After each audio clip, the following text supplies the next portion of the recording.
श्री स्वामी समर्थ. नमस्कार सर्वांना. तुम्हा सर्वांचं स्वागत आहे माझ्या यूट्यूब चॅनलवर, जे की आपल्या सर्वांचंच खूप उपयोगाचं आहे. तर मी तुम्हा सर्वांचा जास्त वेळ न घेता सरळ जाणार आहे विषयाकडे. आणि हो, हा व्हिडिओ पूर्ण बघा आणि जर तुम्हाला उपाय आवडला असेल व फरक जाणवला असेल तर चॅनलला नक्कीच लाईक, शेअर, सबस्क्राईब व कमेंट करायला विसरू नका. तर आपण आता जाणार आहोत आपल्या विषयाकडे, तो म्हणजे लसूण खावा की नाही, किती खावा, कसा खावा, केव्हा खावा व कोणी खावा. तर लसणाचे फायदे आपल्याला माहीतच आहे. पण एका दादांची कमेंट होती की मॅडम मी लसूण खायचा की नाही, कारण मला उष्णता भरपूर आहे. तर मी तुम्हाला आज सांगणार आहे की लसणाचा शरीराला फायदा होण्यासाठी लसूण कशा प्रकारे खावा. तर डेफिनेटली लसूण खाणं फायद्याचंच असतं, पण त्याचबरोबर त्याचे जे नुकसान आहे ते पण आपल्याला माहीत पाहिजे. तर कोणत्या व्यक्तीने तो खाऊ नये व खाताना कोणत्या पद्धतीने खावा, तर असे कोणते आजार आहेत की त्याच्यात लसूण खाणं धोक्याचं असतं, तर याची माहिती आपण आता पाहणार आहोत. तर युरोपसारख्या देशामध्ये, थंड देशामध्ये कच्चा लसूण खाणं हे चांगलं असतं.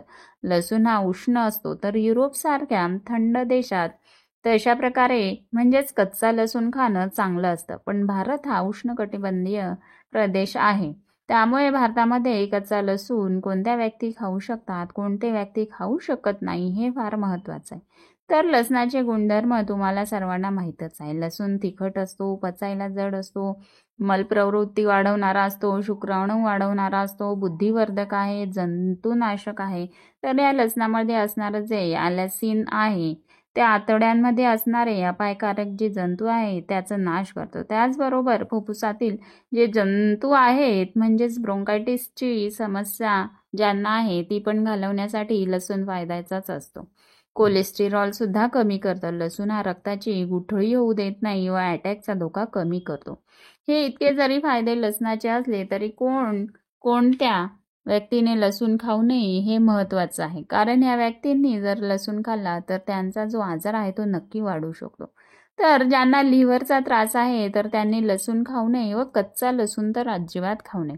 पण त्यांनी भाजीमध्ये जर 1-2 पाकळ्या टाकून जर भाज्या खाल्ल्या तर ते त्यांच्यासाठी फायदेशीर असतं. कारण लसूण हा पचायला जड असतो व त्यामुळे लिव्हरवर ताण येऊ शकतो. तुमचा लिव्हरचा जो त्रास आहे तो आणखी वाढू शकतो. म्हणून लिव्हरचा त्रास असणाऱ्यांनी कच्चा लसूण कधीच खायचा नसतो. ज्यांना अल्सर आहे, पोटाचा त्रास आहे, अशा व्यक्तींनी कधीही कच्चा लसूण खाऊ नये. तर हे पण फक्त भाजीत टाकलेल्या 1-2 लसूण पाकळ्या असतात तेवढं त्यांनी लसूण खायचं आहे. त्याचबरोबर लो बीपी असणाऱ्यांनी सुद्धा कच्चा लसूण खाऊ नये. हा उच्च रक्तदाब नियंत्रणात आणणारा घटक आहे. अतिशय उपयुक्त गुणधर्म आहेत लसणामध्ये. म्हणजे उच्च रक्तदाब कमी करण्यासाठी. पण ज्यांना लो बीपीचा त्रास आहे त्यांनी हा लसूण कमी प्रमाणात खाल्ला पाहिजे व कच्चा लसूण जर त्यांनी खाल्ला तर लो बीपीची जी समस्या आहे ती आणखी वाढू शकते. तर 1 ते 1.5 पाकळीच्या वर त्यांनी लसूण खाऊ नये व तोही फक्त भाजीतला किंवा तेलात किंवा तुपात तळलेलाच खावा.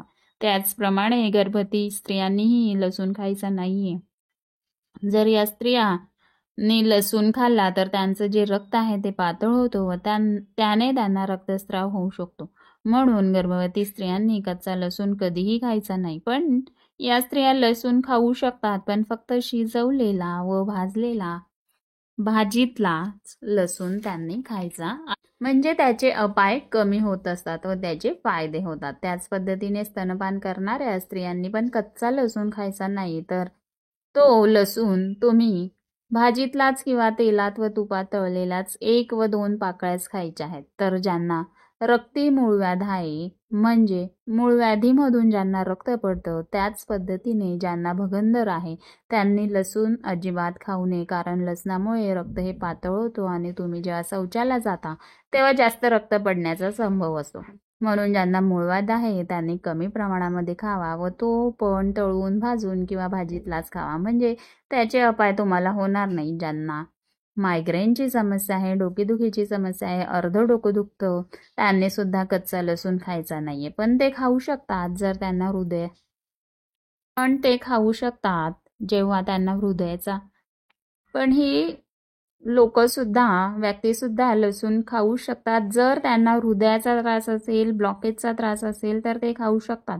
पण त्यांनी कच्चा लसूण खायचा नाहीये. फक्त 2 पाकळीच व त्यापेक्षा जास्त लसूण त्यांनी खायचा नाहीये.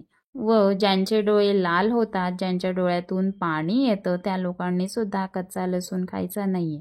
त्याने जास्त अपाय होऊ शकतात. आणि सर्वात महत्त्वाचं म्हणजे ज्यांना बहुमूत्रता आहे, ज्यांना जास्त लघवी लागते, अशा व्यक्तींनी तर अजिबात लसूण खाऊ नये. लसूण खाल्ल्यामुळे लघवी जास्त लागते. त्यामुळे तुम्ही लसूण खाऊ शकतात, पण कच्चा लसूण अजिबातच खायचा नाहीये. तर तुम्ही एक पाकळी खाऊ शकता, पण तोही तेलात व तुपात भाजलेला किंवा तळलेला खाऊ शकता. तर तोंडाचा वास येणाऱ्या व्यक्तींनीही कच्चा लसूण खाऊ नये. तर तुमच्या तोंडाची जी वास येण्याची समस्या आहे ती आणखी वाढू शकते. उष्णता असणाऱ्यांनी सुद्धा लसूण कमी प्रमाणात खाल्ला पाहिजे.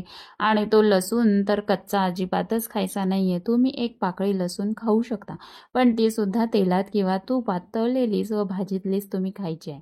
तर लसणाला आयुर्वेदात खूप महत्त्व आहे. डेफिनेटली लसणाचे खूप फायदे आहेत. तर लसणामुळे जवळजवळ 142 आजार जे आहेत ते बरे होतात.